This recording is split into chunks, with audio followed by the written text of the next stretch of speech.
বিএনপির ভারপ্রাপ্ত চেয়ারম্যান তারেক রহমানের সহধর্মিণী ডক্টর জুবাইদা রহমান ও মেয়ে জাইমা রহমানের নামে সামাজিক যোগাযোগ মাধ্যমে ফেক আইডি খুলে অপপ্রচার চালানো হচ্ছে। অভিযোগ করেছেন দলটির সিনিয়র যুগ্ম মহাসচিব রুহুল কবির রিজভী। এসব অপপ্রচার বন্ধে আইনশৃঙ্খলা বাহিনীও কার্যকর কোনো ব্যবস্থা নিচ্ছে না বলে অভিযোগ করেন তিনি।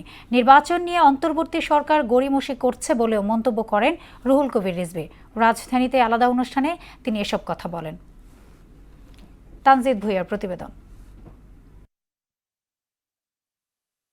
সামাজিক যোগাযোগ মাধ্যম ব্যবহার করে কিছু কুচক্রী মহল বিএনপির ভারপ্রাপ্ত চেয়ারম্যান তারেক রহমানের সহধর্মিণী ডাক্তার জুবাইদা রহমান ও কন্যা জাইমা রহমানের নামে ফেক আইডি খুলে এবং এর মাধ্যমে অপপ্রচার চালাচ্ছে, যা জিয়া পরিবারকে নিয়ে গভীর ষড়যন্ত্রের নীল নকশা বলে অভিযোগ করেন দলের সিনিয়র যুগ্ম মহাসচিব রুহুল কবির রিজভী। দুষ্ট চক্রের উদ্দেশ্য প্রণোদিত এসব অপপ্রচারের লক্ষ্য হচ্ছে জনমনে জিয়া পরিবারকে নিয়ে বিভ্রান্তি সৃষ্টি করা। নয়াপল্টনে বিএনপির কেন্দ্রীয় কার্যালয়ে সংবাদ সম্মেলনে এসব অভিযোগ করে রিজভী বলেন, ডাক্তার জুবাইদা রহমান ও ব্যারিস্টার জাইমা রহমানের সামাজিক যোগাযোগ মাধ্যম ফেসবুকে কোনো আইডি নেই।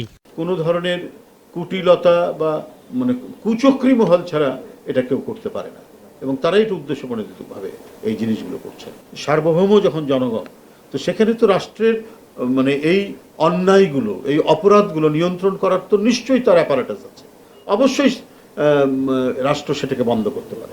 এদিকে রাজধানীর দক্ষিণখানে দলের প্রতিষ্ঠাতা শহীদ প্রেসিডেন্ট জিয়াউর রহমানের শাহাদাত বার্ষিকী উপলক্ষে ঈদ সামগ্রী বিতরণ অনুষ্ঠানে ডিসেম্বরের মধ্যেই নির্বাচন দেওয়ার দাবি জানান রুহুল কবির রিজভী।